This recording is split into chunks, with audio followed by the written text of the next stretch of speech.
It was supposed to be just another calm morning on BBC World News, a standard, harmless segment, aired live from London and watched by millions across continents.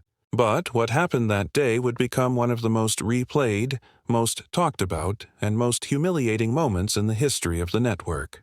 And it all started with a Filipino linguist named Maria Santos, a 27-year-old language researcher from Manila, who never imagined she would school a BBC reporter on his own stage, calmly, intelligently, and in front of the entire world. The show opened with bright studio lights and cheerful music.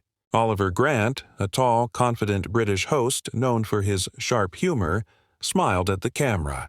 Joining us today from Manila, he announced, is Maria Santos, a linguist who studies how English evolves in Asia. "Good morning, Maria." Maria smiled warmly on screen. "Good morning, sir. Thank you for having me." But the moment she finished speaking, Oliver raised one eyebrow.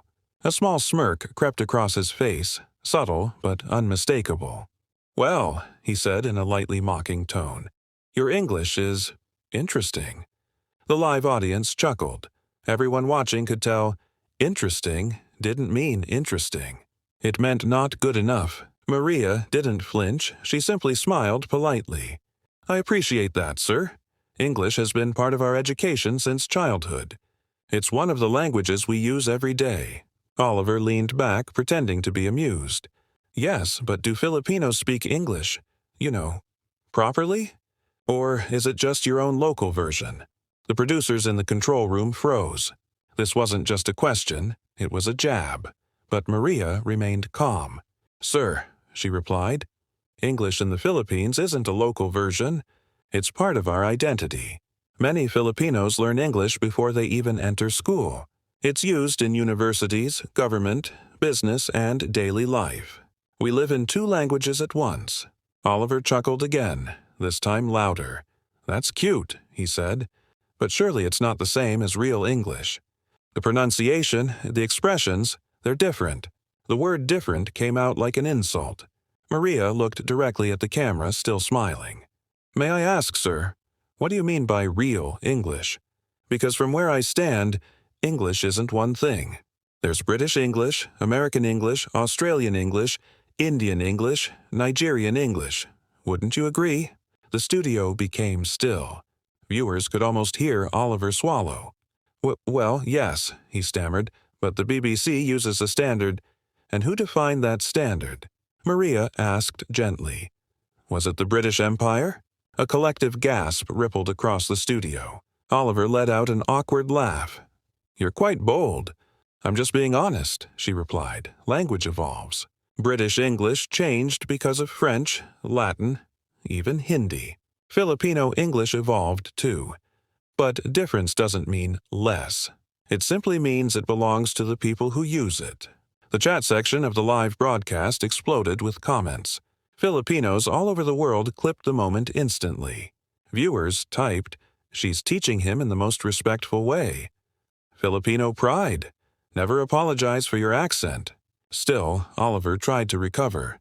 "So you believe Filipino English deserves to be treated as its own dialect?" "Not just a dialect," Maria answered. "It's proof that English is global. You can't call it wrong because it doesn't sound British. Otherwise, American English would also be wrong, or Australian English or Scottish." The audience burst into laughter, supportive laughter. Oliver blinked repeatedly, his confidence visibly cracking. "So, you're saying English doesn't belong to the English?" "It belongs to everyone who uses it to communicate," Maria replied. "That's the purpose of language, to connect people, not divide them." The camera zoomed in on her face. She looked composed, brilliant, unstoppable. Within hours, clips had gone viral across TikTok, Facebook, and YouTube. Maria's calm clapback spread faster than wildfire. People from India, Nigeria, Kenya, Jamaica, Singapore, non-native English speakers everywhere, celebrated her words. But the biggest shock came the next day.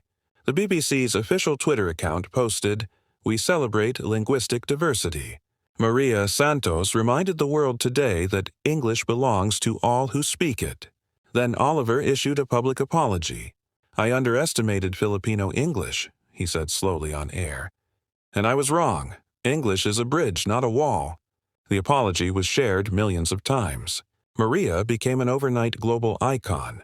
Universities invited her to give talks. Students wrote essays about her. Teachers used her interview as an example of linguistic humility and cultural pride.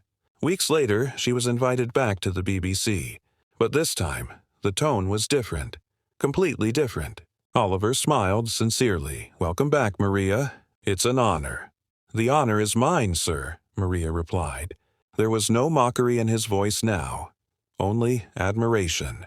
He admitted on live TV, "I watched our previous interview many times. You didn't just defend Filipino English, you taught me what language really is." Maria nodded gently. Language is not about sounding proper. It's about helping people feel understood, and Filipinos do that very well. The studio erupted in applause. Back home in Manila, students watched with pride. Teachers replayed the interview. Families gathered around their screens. For the first time, millions of young Filipinos realized their English didn't have to sound British to be respected. Their accent wasn't a flaw. It was an identity.